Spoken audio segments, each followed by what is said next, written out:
साफ नहीं।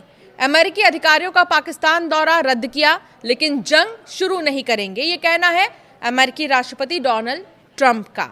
आपको बताएंगे कि दूसरे दौर की बातचीत में क्या हुआ, बातचीत हुई या नहीं हुई, या आगे क्या हो सकता है। इस वीडियो को ध्यान से देखिए। नमस्कार, मैं हूं आपके साथ अंशिका पाठक।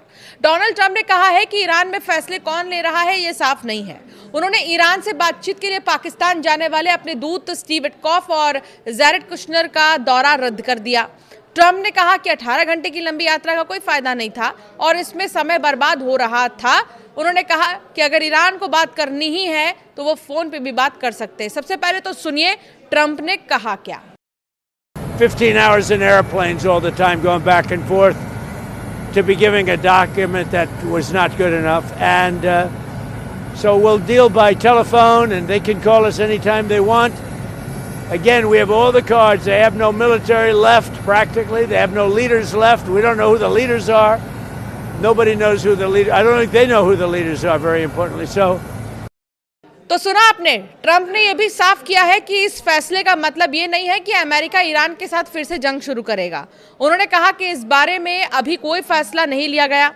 ट्रंप ने दावा किया है कि मौजूदा हालात में अमेरिका मजबूत स्थिति में है और हमारे पास सारे पत्ते हैं।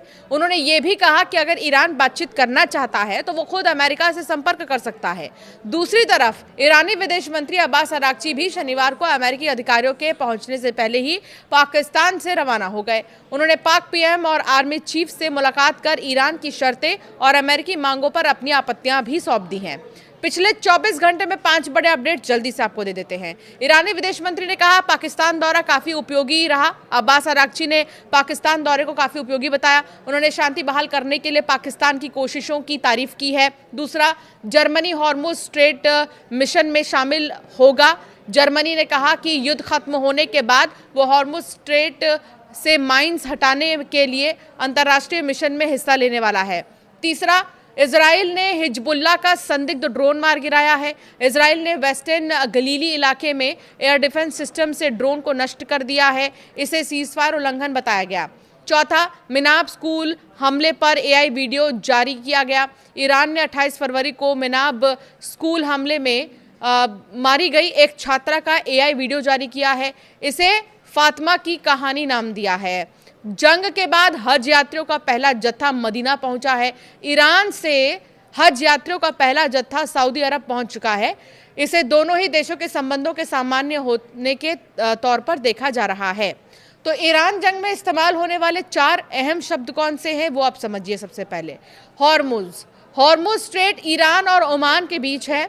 इस नाम की उत्पत्ति को लेकर अलग अलग राय है, लेकिन सबसे ज्यादा माना जाता है कि ये अहूरा मजदा से जुड़ा है, जो ज़ोरोएस्ट्रियन धर्म में सबसे बड़े देवता है।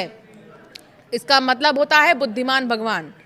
इसके अलावा शाहिद, ये ईरान के सस्ते ड्रोन होते हैं जिन्हें अक्सर कामिकाज़े ड्रोन कहा जाता है। ये ड्रोन अपने साथ विस्फोटक ले जाते हैं और सीधे टारगेट पर जाकर टकराते हैं। सबसे बड़ी खासियत यह है कि ये सस्ते और आसान तकनीक से बनाए जाते हैं। इसी वजह से इन्हें बड़ी संख्या में तैयार किया जा सकता है। टॉमहॉक, पहले टॉमहॉक एक तरह की कुल्हाड़ी को कहा जाता था जिसे उत्तरी अमेरिका के आदिवासी लोग इस्तेमाल करते थे। अब सैन्य भाषा में ये एक लंबी दूरी तक मार करने वाली अमेरिकी क्रूज मिसाइल का नाम है, जो हर मौसम में काम कर सकती है। इस बारे में भी आपको विस्तार से बताएंगे। कुल मिलाकर एक आयतुल्लाह नाम बहुत ज़्यादा चर्चा में है। ये शिया इस्तेमाल में सबसे बड़े धार्मिक पदों में एक है। ये उपाधि उन बड़े धार्मिक विद्वानों को दी जाती है जिन्हें इस्लामी कानून, धर्म और शिक्षा में गहरी समझ होती है, जैसे आयतुल्लाह अली खामेनेई, जिन्हें मार गिराया गया है।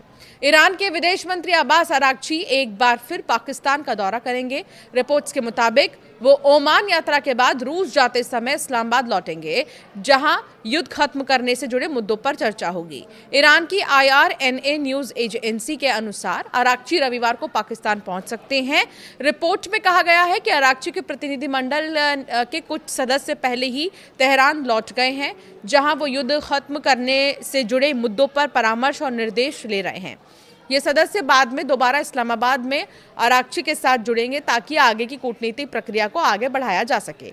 ये दौरा ऐसे समय हो रहा है जब अमेरिका और ईरान के बीच तनाव बना हुआ है और शांति वार्ता को लेकर कोशिशें लगातार जारी हैं।